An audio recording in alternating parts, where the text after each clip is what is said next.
Assalamualaikum warahmatullahi wabarakatuh. Salam Guru Indonesia hebat. Pada kesempatan kali ini, Bapak Ibu, izinkan saya menyampaikan sebuah pengimbasan dari hasil pelatihan di platform Merdeka Mengajar. Kali ini, saya ingin berbagi tentang modul yaitu tentang mendidik menyeluruh menurut Ki Hajar Dewantoro.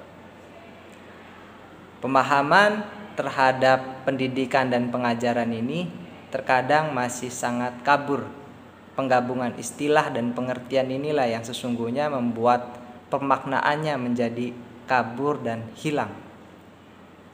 Bapak Ibu guru, pengajaran adalah suatu cara menyampaikan ilmu atau manfaat bagi hidup anak-anak secara lahir maupun batin. Sementara pengajaran adalah salah satu bagian dari pendidikan itu sendiri. Dan mengajar yaitu salah satu bagian dari mendidik.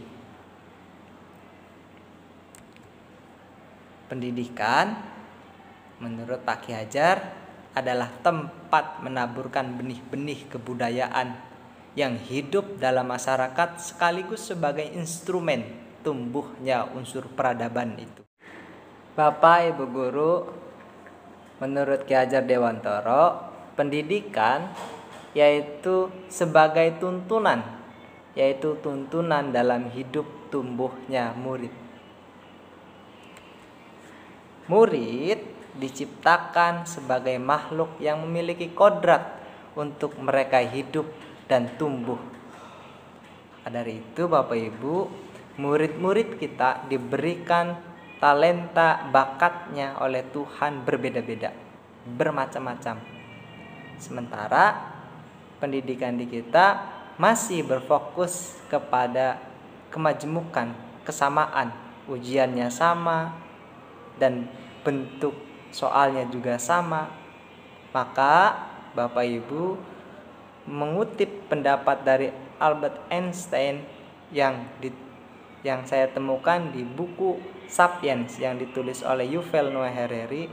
Dia berpendapat pada saat itu dia contohkan di situ ada harimau, ada gajah, ada burung, ada beruang laut, ada ular dan ada ikan.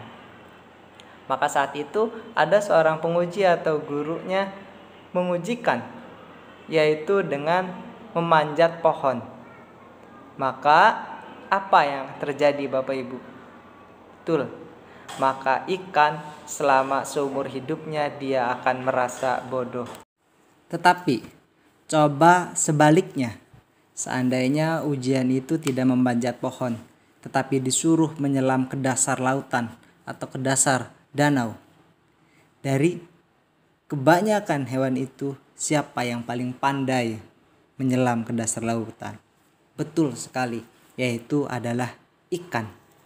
Artinya Bapak Ibu, dari peristiwa ini Albert Einstein ingin menggambarkan kepada kita bahwasanya setiap anak itu memiliki kejeniusan dan talentanya dan bakatnya di bidangnya masing-masing. Maka dari itu Bapak Ibu, mari kita didik anak-anak kita sesuai dengan talenta dan bakatnya, menuntunnya agar anak-anak kita menjadi anak yang berhasil dalam mengembangkan bakat dan talentanya itu. Bapak Ibu guru, pendidik tidak dapat menentukan dan berkehendak akan hidup tumbuhnya murid. Menuntun tumbuhnya padi, mengusahakan dan kondisi yang terbaik agar padi dapat tumbuh sesuai dengan kodratnya.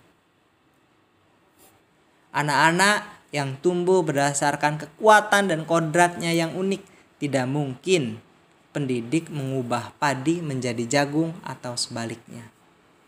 Filosofi dari Ki Hajar Dewantoro ini menggambarkan bahwasanya kita sebagai pendidik tidak bisa berkehendak atas hidup dan tumbuh kembangnya anak-anak. Biarkan anak-anak tumbuh kembang sesuai dengan kodratnya, sesuai dengan bakatnya. Kita sebagai pendidik hanya menuntun, memfasilitasi agar bakat-bakat dari anak itu bisa berkembang dengan baik. Bapak Ibu, selanjutnya pendidikan tidak hanya berbentuk pengajaran yang memberikan pengetahuan kepada murid.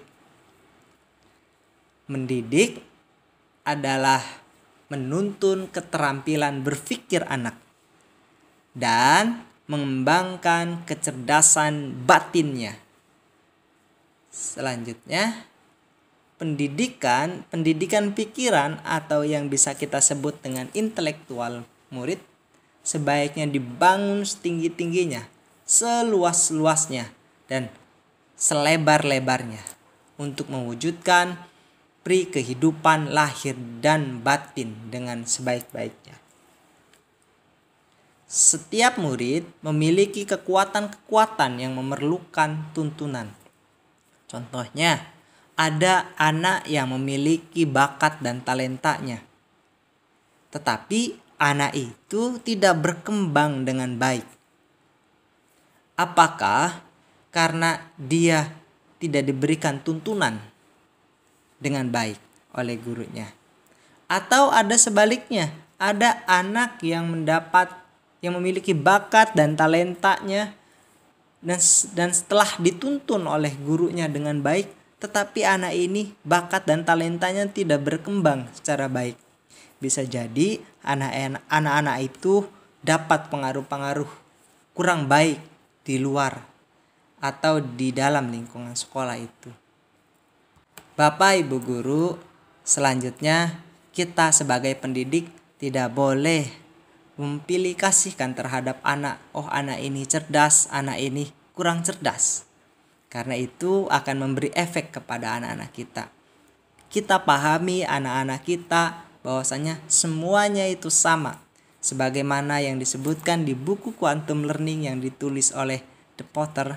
Dia menggambarkan, coba Bapak Ibu kita ingat-ingat kembali pada saat kita masih waktu kecil. Saat kita masih belajar berjalan atau kita belajar mengungkapkan sebuah bahasa pada saat itu. Ketika kita masih kecil Bapak Ibu, kita belajar berjalan, apa yang terjadi? Ya betul, kita akan jatuh tetapi kita bangun lagi. Jatuh dan bangun lagi. Jatuh, bangun lagi. Sehingga akhirnya kita bisa berjalan dan mungkin hari ini kita bisa berlari dengan tanpa batas sekehendak kita. Kenapa Bapak Ibu? Padahal pada masa kecil itu secara memori dan otak kita belum sempurna. Ya, karena pada saat itu Bapak Ibu, anak-anak pada saat itu masih bayi, yaitu kita tidak pernah mengenal konsep gagal. Pada akhirnya Bapak Ibu, di dalam satu buku itu Dr. Marian Diamond, yaitu seorang ahli otak, dia membedah otak Albert Einstein. Coba dia bedah apakah yang membuat dia jenius. Ternyata setelah dia bedah dan akhirnya dia temukan fakta-fakta bahwasanya otak Albert Einstein dan orang-orang biasa itu ternyata struktur selnya sama. Akhirnya dari sini kita bisa menyimpulkan bahwasanya anak-anak kita sebenarnya semuanya sama, memiliki kejeniusannya masing-masing.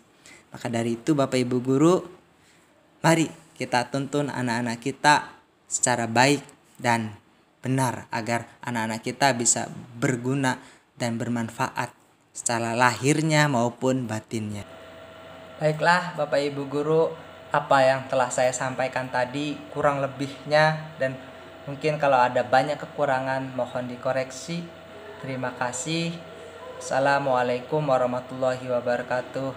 Salam pendidikan Indonesia. Mudah-mudahan pendidikan Indonesia semakin ke depan semakin jauh lebih baik dan jauh lebih baik lagi untuk mencerdaskan kehidupan bangsa. Assalamualaikum warahmatullahi wabarakatuh.